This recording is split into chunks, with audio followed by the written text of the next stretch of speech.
सीधा कुरा जनता र अब सीधा कुराको प्रतीक्षा गरुन्जेल कामका कुरा। आज यो खुड्किलामा उभिँदै गर्दा म छातीमा हात राखेर के भन्न सक्छु भने हामी जस्ट एउटा नयाँ च्यानल ल्याउनले आएका होइनौँ। विश्वास राख्नुहोस्, हामी नेपाली टेलिभिजनको हिस्ट्री र जोग्राफी नै बदलिदिन्छौँ। मनको कुरा सुनेर चाहिँ रामायण अब हामी नेपालीमा प्रस्तुत गर्न लागिरहेका छौँ र स्वयं हनुमानजी नै आएर अनभिल गर्न सक्नुभयो। एकचोटि फेरि जोरदार ताली mister Rajesh Hamal.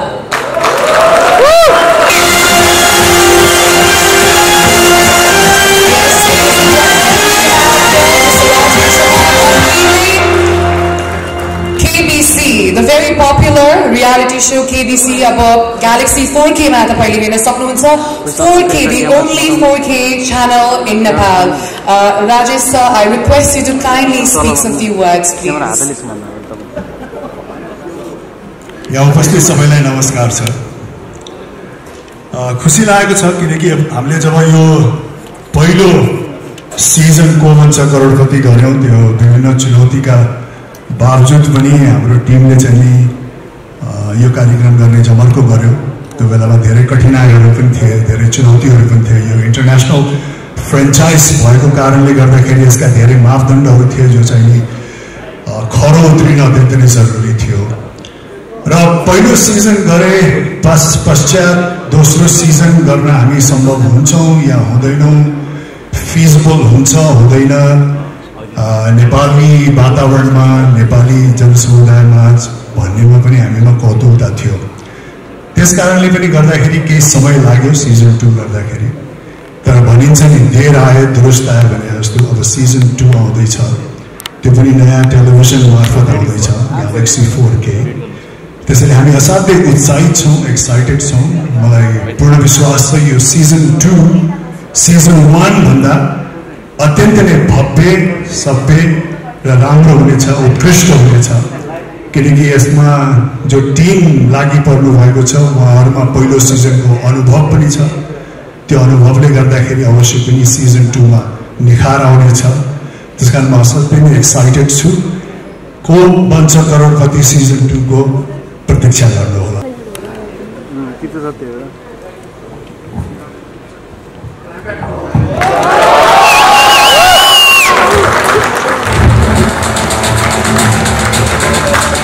Big round of applause, ladies and gentlemen.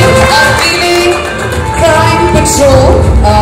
Deepak sirलाई केही शब्द बोल्नको लागि म अनुरोध गर्दछु। Thank you very much. यहाँ उपस्थित यो भव्य समारोहमा उपस्थित आदरणीय सबै व्यक्तित्वहरूलाई म हार्दिक नमन गर्न चाहन्छु। सबभन्दा पहिला आजभन्दा धेरै वर्ष अगाडि, धेरै वर्ष सायद 29-30 वर्ष अगाडि, 28-29 वर्ष अगाडि आदरणीय हरिदाई मदन दाईको सिरियल हेरेर त्यो कलाकारिता गर्ने रहर पालेको एउटा केटा टेलिभिजनमा प्रोग्राम गर्नको लागि एकदम उत्साहित थियो। टेलिभिजनमा अनुहार देखाउन पाउँदाखेरि कति खुसी हुन्छु होला भन्ने एउटा कल्पना थियो। एउटा कल्पना बोकेर आएको एउटा केटालाई एउटा एकजना प्रोग्राममा असिस्टेन्ट गर्ने अथवा उहाँ पनि एकजना सङ्घर्ष गरेको एउटा केटाले आउनुहोस् तपाईँ नि एउटा टेलिभिजनमा एउटा रियालिटी सो छ त्यहाँ आफ्नो प्रतिभा देखाउनुहोस्, तपाईँ आफ्नो क्यारिभिजन प्रतिभा रहेछ त्यो देखाउनुहोस् भनेर त्यो केटाले मलाई लिएर गएको थियो टेलिभिजनमा। त्यो मेरो सायद पहिलो पाइला थियो। त्यसपछि बिस्तारै बिस्तारै अनि टुक्क हुँदै अगाडि बढेँ र मेरो यात्रा यहाँसम्म आयो। र त्यसपछि अहिले म टेलिभिजनबाट सिनेमामा प्रवेश गर्ने सौभाग्य प्राप्त गरेँ।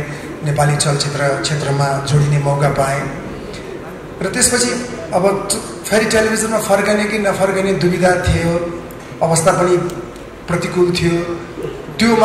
त्यस्तो बेलामा त्यति बेला सङ्घर्ष गरिरहेको केटो जुन आजको विशाल नाम छ रवि लामिछानेजी, मेरो मित्र, उहाँले नै मलाई फेरि एकपटक टेलिभिजनमा आउनुपर्छ, तपाईँले एउटा कमसेकम एउटा सो गर्नुपर्छ भन्नुभयो। मलाई खुसी लाग्यो। रविजीलाई एकदम थ्याङ्क यू भेरी मच भन्न चाहन्छु। र यो रवि टिममा छु म, तपाईँलाई धेरै धेरै शुभकामना। र मलाई पनि यो अलिकति फरक प्रकारको च्यालेन्ज लाग्यो केही फरक गरौँ, केही फरक गर्दाखेरि रमाइलो हुन्छ, एउटा रेगुलर चिज त गरिरहेको छु भनेर यसमा जोडिने अवसर प्राप्त गरेको छु। सम्पूर्ण यो गोर्खा च्यानल, गोर्खा टेलिभिजनको यो सबै च्यानललाई र सबै आज यहाँ ड्यासमा आशित सबै आदरणीय व्यक्तित्वहरूलाई म धन्यवाद दिन चाहन्छु मलाई चुन्नु भएकोमा। र म सकेसम्म मेरो प्रयास रहन्छ यसलाई न्याय प्रदान गरौँ र मलाई उयसमा चाहिँ तपाईँहरूको शुभेच्छा शुभाशिष चाहिन्छ र धन्यवाद भन्न चाहन्छु एकपटक फेरि। Thank you very much. Stage, please. Ladies and gentlemen, let's give a very big round of applause.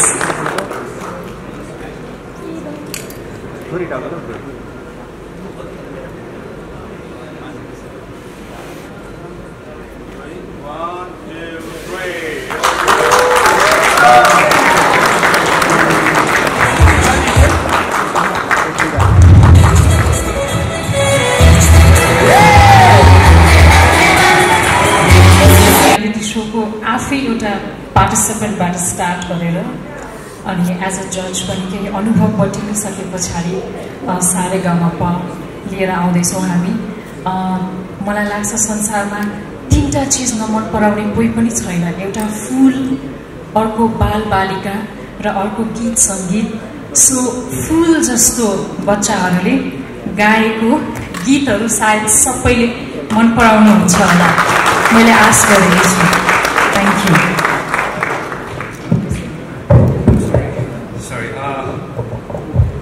यहाँ सबैले देखिरहनु भएको हो।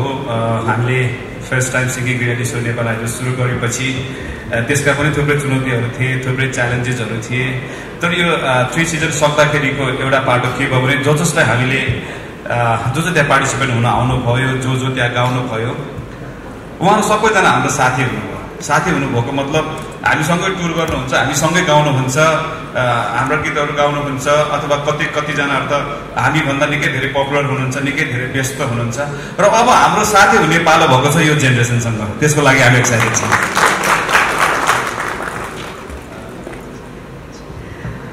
यहाँ उपस्थित सम्पूर्ण अग्रज व्यक्तित्वहरूमा म बाल गायक आइसकेसको तर्फबाट हार्दिक नमस्कार टक्राउन चाहन्छु। र सबैभन्दा अगाडि चाहिँ म एकदमै एक्साइटेड छु किन चिजमा भन्दाखेरि चाहिँ यही सोसँग चाहिँ म इन्डियामा पनि म गएको थिएँ, यही सोमा सारेगामा च्याम्प्स, र त्यहाँ पनि मैले थुप्रै अनुभव चाहिँ मैले बटुल्न पाएँ।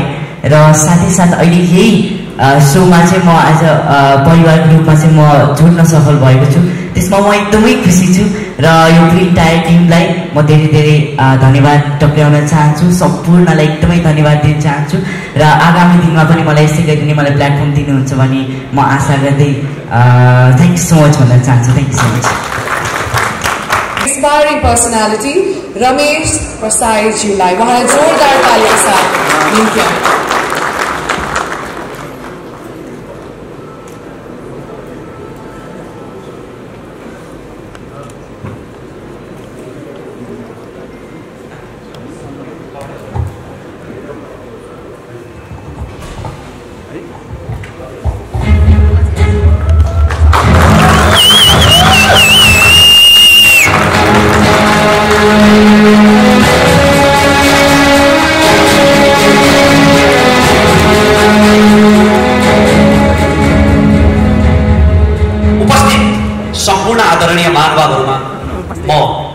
टेलिभिजनको तर्फबाट र मेरो व्यक्तिगत तर्फबाट अभिवादन टक्राउन चाहन्छु। म मेरो विश्वभरिका शुभचिन्तकहरूको आशीर्वादले पब्लिक स्पिकरको ताज पहिरिसकेपछि मैले विभिन्न विषयहरूमा प्रश्न गरिरहेँ, सामाजिक विषयहरूमा प्रश्न गरिरहेँ र आम भोइ मान्छेहरूको तर्फबाट उत्तर खोजिरहेँ। कुनै विषयमा म नबोल्दा मेरा शुभचिन्तकहरूले मलाई प्रश्न गर्नुहुन्थ्यो, फलानु विषयमा रमेश किन बोलेन? किनकि मैले प्रश्न त गरिरहेँ तर तीमध्ये अधिकांश प्रश्नहरूको उत्तरै आएन, किनकि ती कुनै पनि प्रश्नहरू सम्बन्धित ठाउँमा पुगेन। आज तपाईहरू सबैको विश्वभरिबाट पाएको आशीर्वादले, स्नेहले म आँखा चुराएर, हात मिलाएर हेड टु हेड प्रश्न गर्ने ठाउँमा आइपुगेको छु। र ग्यालेक्सी टेलिभिजनबाट सुरुवात हुँदैछ एउटा ऐतिहासिक पृथक कार्यक्रम लाल मोहरको, जहाँ तपाईँ स्वयं सहभागी हुनुहुनेछ मसँगै। कार्यक्रमको विषयमा धेरै प्रकाश पारेर म त्यो सरप्राइज भङ्ग गर्न चाहन्न, किनकि त्यसले पहिलो कार्यक्रमको आनन्द आधा घटाइदिनेछ।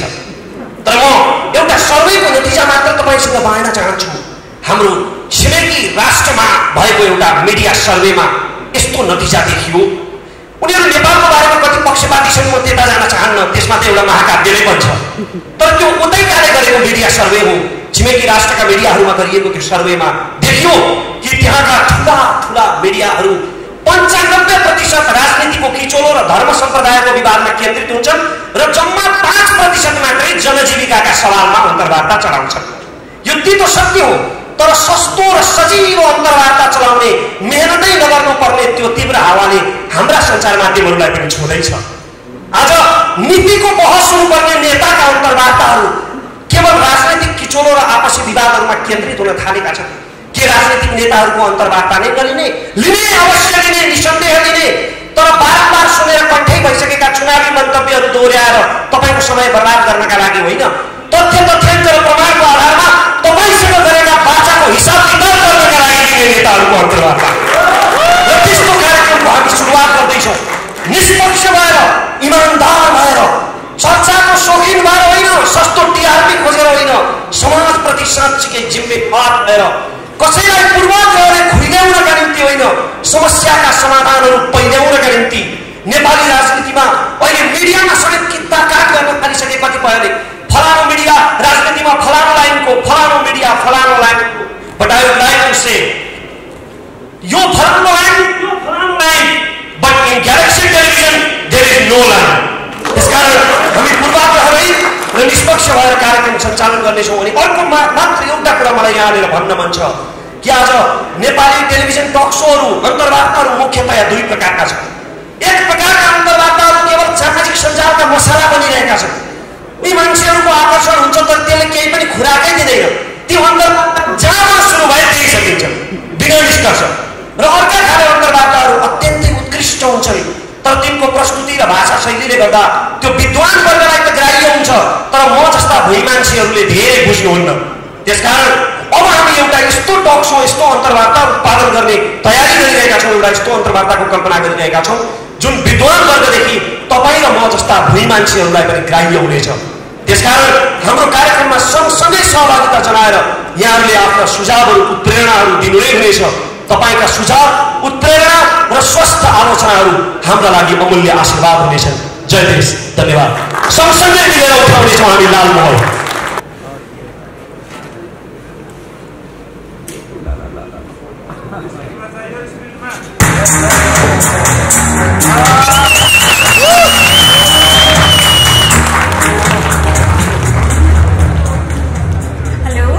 नमस्कार यहाँहरू सबैलाई। म राष्ट्रिय आविष्कार केन्द्रको तर्फबाट चार्टर अकाउन्टेन्ट मीरा पोखरेल। म ब्याङ्कको म्यानेजमेन्ट हेर्ने गर्छु। नेपालको म धेरै केही पनि नभनिकन एउटा सानो स्ट्याटिस्टिक्स राख्न चाहन्छु। यहाँहरूको अगाडि राष्ट्रिय आविष्कार केन्द्र जस्तो रिसर्च इन्स्टिच्युट किन चाहिन्छ भन्ने बारेमा। नेपालको इम्पोर्ट एक्सपोर्ट रेसियो हेर्नुहुन्छ भने 93:7 छ है। हामीले 93% कुराहरू चाहिँ बाहिरबाट मगाइरहेको छौँ भने 7% मात्र कुरा चाहिँ हामी बाहिर पठाइरहेछौँ भने हाम्रो इकोनोमी नै के छ, ट्रेडिङ बेस भइरहेको छ। हाम्रो इकोनोमीलाई पनि अब प्रोडक्सन बेस बनाउनुपर्छ, नेपालमै सामानहरू बन्नुपर्छ, नेपालमै धेरै उद्यमीहरू बन्नुपर्छ। ट्रेडिङ बेस इकोनोमीबाट अब हाम्रो economy production base, manufacturing base हुनुपर्छ भन्ने हिसाबले चाहिँ हामीले राष्ट्रिय आविष्कार केन्द्रको स्थापना गरेका छौँ। र नेपालको देशमा पनि रिसर्च, इनोभेसन अनि आविष्कार निकै नै जरुरी छ। नेपालको अर्थतन्त्रलाई मजबुत बनाउनको लागि, अर्थतन्त्रमा धेरै उद्यमीहरू उत्पादन गर्नका लागि अहिले विदेश पलायन हुने रेसियो पनि त्यत्तिकै धेरै छ। र नेपालमा जस्तो सोसल सोच्ने मान्छेहरूको के हुन्छ भनेपछि बच्चाहरू जन्मिसकेपछि डक्टर बन्नुपर्छ, इन्जिनियर बन्नुपर्छ भन्ने खालको माइन्डसेट छ। र हामी धेरैले पनि के सोच्दैनौँ भने मेरो बच्चा पछि गएर उद्यमी बनिदियोस्, केही कुरा बनाओस्, फ्याक्ट्रीहरू बनाओस्, म्यानुफ्याक्चरिङ कम्पनीजहरू खोलोस्, प्रोडक्सन इन्डस्ट्रिजहरू बनाओस् भनेर चाहिँ हामीले सोचिरहेको हुँदैन। त्यसैले नेपालको इकोनोमीलाई ट्रेडिङ बेसबाट प्रोडक्सन अनि म्यानुफ्याक्चरिङ बेस इकोनोमीमा रूपान्तरण गर्नका लागि यस्तो सोचहरू एकदमै इम्पोर्टेन्ट हुने गर्दछ। र जसरी मिडियाको एकदम सशक्त रूपमा हरेक घर घरमा इनोभेसनको इम्पोर्टेन्स, रिसर्च एन्ड डेभलपमेन्टको कन्सेप्ट सबैले बुझ्न सक्यो भने हाम्रो बाल मस्तिष्कबाट नै यस्तो खालको छाप बस्न सक्यो भने पक्कै पनि हाम्रो फ्युचर हाम्रो अगाडि आउने जेनेरेसन अलिकति उद्यमी बनेर अर्को भिन्न पर्सपेक्टिभबाट सोच्ने भएर आउन सक्छ र यस्तो अपर्च्युनिटी दिनुभएकोमा डाक्टर महावीर पुन सरको तर्फबाट राष्ट्रिय आविष्कार केन्द्रको तर्फबाट म मीरा पोखरेल यहाँहरू सबैलाई गोर्खा ग्यालेक्सी 4K टिमलाई हार्दिक धन्यवाद दिन चाहन्छु and we are very much looking forward to it thank you very much मायाले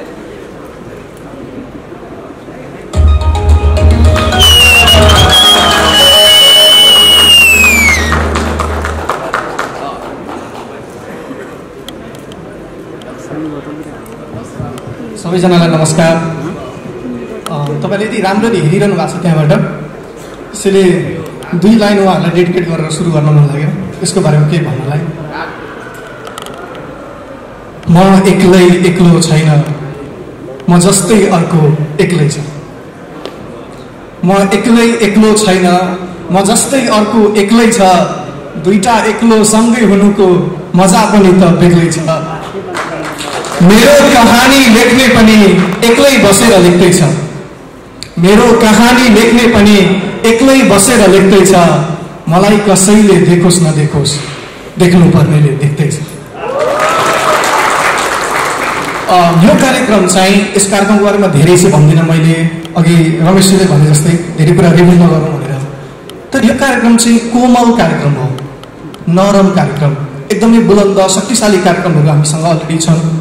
तर यो समाजमा, यो संसारमा, यो जगतमा केही कोमलता अझै पनि बचाइराख्नुपर्छ भन्ने सोचेर हामीले एउटा कोमल कार्यक्रम गर्दैछौँ।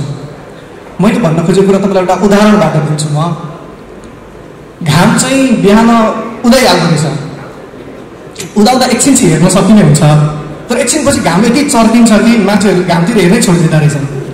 अनि घामलाई एकदम नराम्रो लाग्दो रहेछ, आफू यति सुन्दर छु तर पनि कसैले फर्केर हेरिदिँदा पनि हेरिदिँदैन भनेर। आफ्नै चमक घामलाई एकदमै नराम्रो लाग्न थालेपछि उसले के सोच्दो रहेछ भने म भित्रको सुन्दरता मान्छेले देखुन् भनेर साँझमा चाहिँ घाम गएर कोमल भनिदिँदो रहेछ। तर दुःखद कुरा चाहिँ के भने हामीसँग त्यही कोमल घामलाई हेर्ने समय पनि छैन, फुर्सद पनि छैन। अहिलेको केसमा हेर्नुहुन्छ भने साँझमा हामी चाहिँ घाम अस्ताउने समयमा घाम कोमल भएको बेला घामलाई हेर्न छोडेर बरु घामसँग सम्बन्धित चिन्हहरूको बारेमा कुरा गर्दै हिँडिरहेका छौँ। त्यस्तो अवस्थामा हामीले अलिकति भए पनि मान्छेमा कोमलता बचाइराख्नुपर्छ भनेर चाहिँ यो कार्यक्रम सुरु गर्न लागेको हो।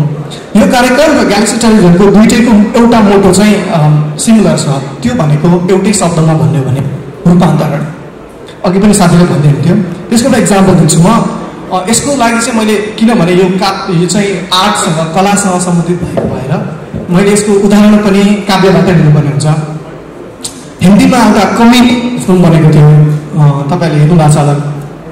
त्यसको त्यो टाइटल ट्र्याकमा चाहिँ गुलजारले लेख्नु भएको छ, जिसका भी चेहरा छिपा अंदर से और निकला, जिसका भी चेहरा छिला अंदर से और निकला, मासूम सा कबूतर नाचा तो मोर निकला।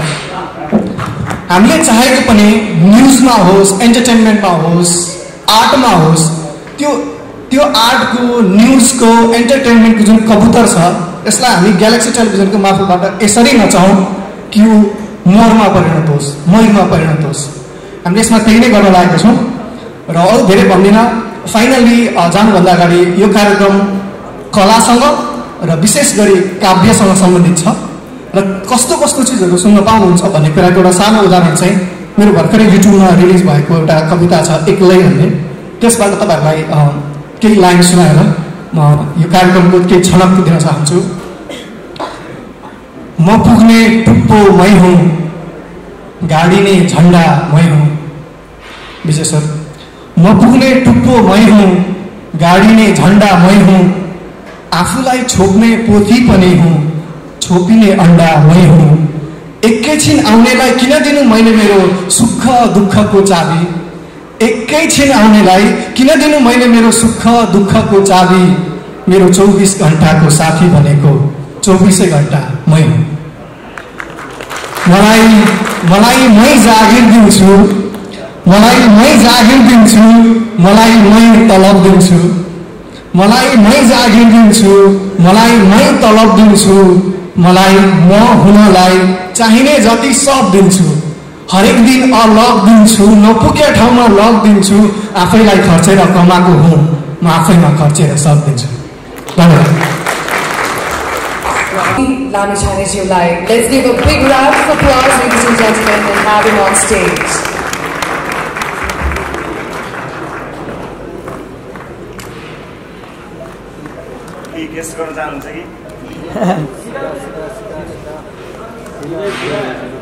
सीधा कुरा जनता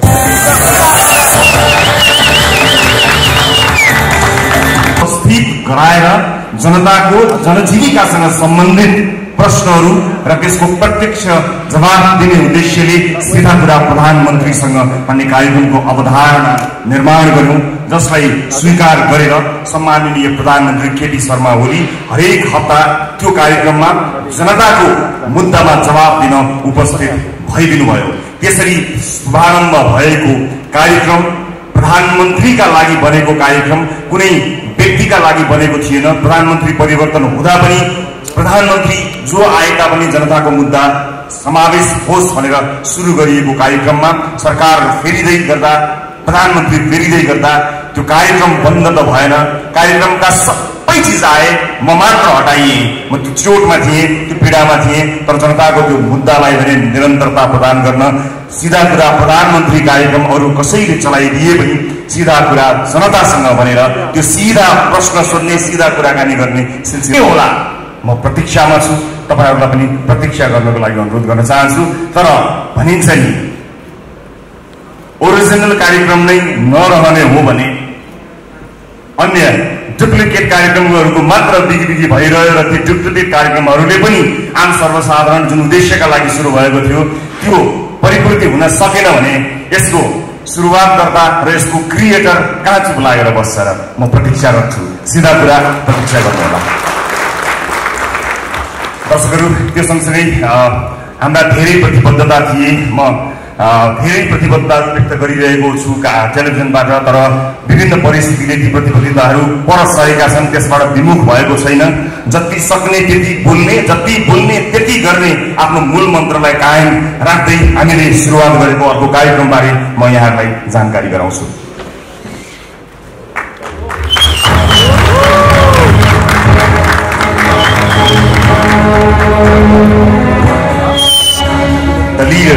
क्षमतावान मान्छेहरूलाई स्वदेश तथा विदेशबाट बोलाएर राष्ट्रिय राजनीतिमा भएका कमी कमजोरीहरू, सम्भवतः राजनीतिज्ञहरूलाई पनि राजनीति सिकाउन सक्ने क्षमतावान मान्छेहरूको खोजी गरेर लिडरहरूको खोजी गर्ने कार्यक्रमको उद्घोष गरेका थियौं। अडिसनमा जानु 4 दिन अगाडि नै सबै बन्द भयो। कोरोना कहरमा देश गयो र हामीले त्यो कार्यक्रमको अडिसनलाई रोक्नु पर्यो।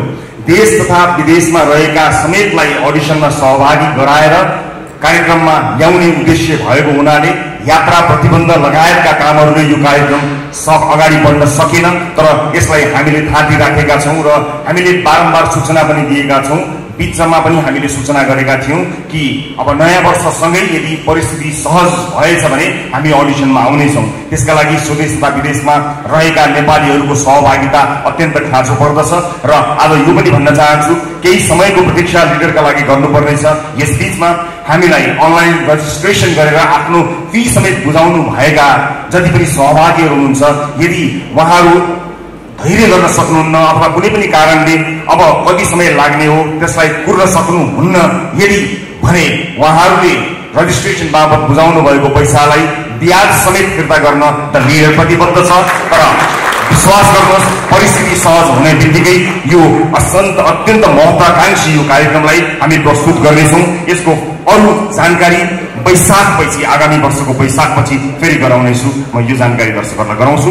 र त्यस बीचमा ग्यालेक्सी 4K प्रसारणमा आउनुभन्दा पूर्व चुपचाप बस्ने सोच बनाएको थिएँ, तर धेरै दर्शक महानुभावहरूले यो बीचमा कहीँ न कहीँ कतै न कतै टेलिभिजनमा प्रस्तुत हुनुभन्दा पहिला पनि केही जोडियौं भन्ने धेरैको सुझाव आएको हुनाले म यो बीचमा सीधा कुराको प्रतीक्षा गरुन्जेल केही गर्ने विचार गरेको छु। केही दिनपछि नै यसको विस्तृत जानकारी गराउँछु र अब सीधा कुराको प्रतीक्षा गरुन्जेल कामका कुरा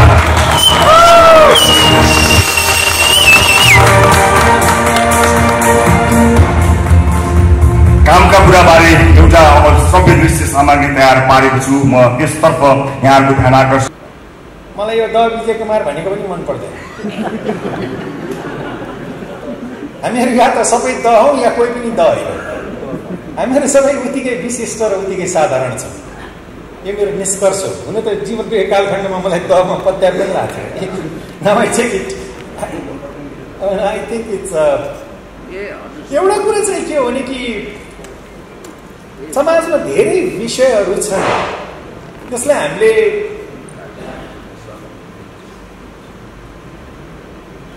एउटा समग्र रूपमा जोड्न सक्छौँ कि सक्दैनौँ। सर्वोच्च अदालतको फैसलाको पनि अर्थ छ, उता आम जनताको दुःखको पनि अर्थ छ। दुईटै जोडिएका छन्। तपाईँ त्यो फैसलाबाट पर राखेर आम जनताको विषयमा छिटो छिटो छिटो छिटो लामो लामो लामो लामो धेरै वाक्यहरू बोलेर हामी कहीँ पुग्दैनौँ, अथवा हँसाएर पनि पुग्दैनौँ। त्यो हामीहरूले त गरेर हेरिसके नि हामीले सबै चिज होइन। दिपकजी मदन दाइ तपाईँलाई प्रणाम गर्न चाहन्छु। हरिवंशको चाहिँ भन्न सक्दिनँ कि ऊ जेठो कि म जेठो भनेर। हाम्रो डिबेट छ होइन यसमा हो होइन। हाम्रो सम्झौता भएको थियो कि 6 महिना तपाईँ जेठो र 6 महिना म जेठो बस्नु होइन। तपाईँले पनि नेकपाको अध्यक्षहरूको सम्झौता त्यस्तो त होइन। Anyway, it's joy to see you there, and I've seen the fascinating journey of Deepakji, the way you have graduated. म पनि एउटा चाहना छ राजेशजी, भगवान गरोस् एउटा इन्टरभ्यू फेरि एकचोटि होइजाओस् होइन। तर म पनि अब ग्रेजुएट गर्न चाहन्छु। त्यही काम गर्नको चाहिँ म टेलिभिजनमा फर्किन चाहन्न। आई वान्ट टु सी कि नयाँ तरिकाले चिजहरू भन्न सकिन्छ कि। रविले नभनेको भए चाहिँ म आउँदै थिएँ। मलाई यसको चेयरम्यानको अध्यक्षको भनेको यहाँ भर्खर देखेँ, थाहा पनि छैन होइन। मेरो लागि चाहिँ यो सम्बन्धहरू भन्ने एउटा उहाँले एउटा टाइटल मेरो किताबसँग मात्रै रिलेटेड छैन, हरेक चिज सम्बन्धसँगै जोडिन्छ। म बिदा हुन चाहन्छु। निशाजी सर धेरै वर्ष पहिला 35औं वर्ष पहिला तपाईँले बडा स्नेहले, बडा प्रेमले र बडा कठोरताका साथ पनि आजभोलिको मान्छेको एउटा समस्या के छ भने ऊ सफलता चाहिँ चाहन्छ तर अनुशासन पाठ चाहिँ लिन चाहँदैन। आजसम्म पृथ्वीमा कुनै मानिस सफल भएको छैन जो एउटा कठोर अनुशासनको परिधिभित्र नहुर्किएको होस्। टेलिभिजनको ढोका खोलिदिनु भएको थियो सर। म त्यो क्षण सम्झिन्छु जुन दिन म पहिलोचोटि तपाईँको अफिसमा गएको थिएँ। तपाईँले मलाई देख्ने बित्तिकै आफूले पाउने भन्दा म उहाँसँग काम गर्न चाहन्न थिएँ, तर somehow he encouraged me so much। त्यो सम्बन्ध, तपाईँसँगको सम्बन्धले म यहाँ पुगेको हो।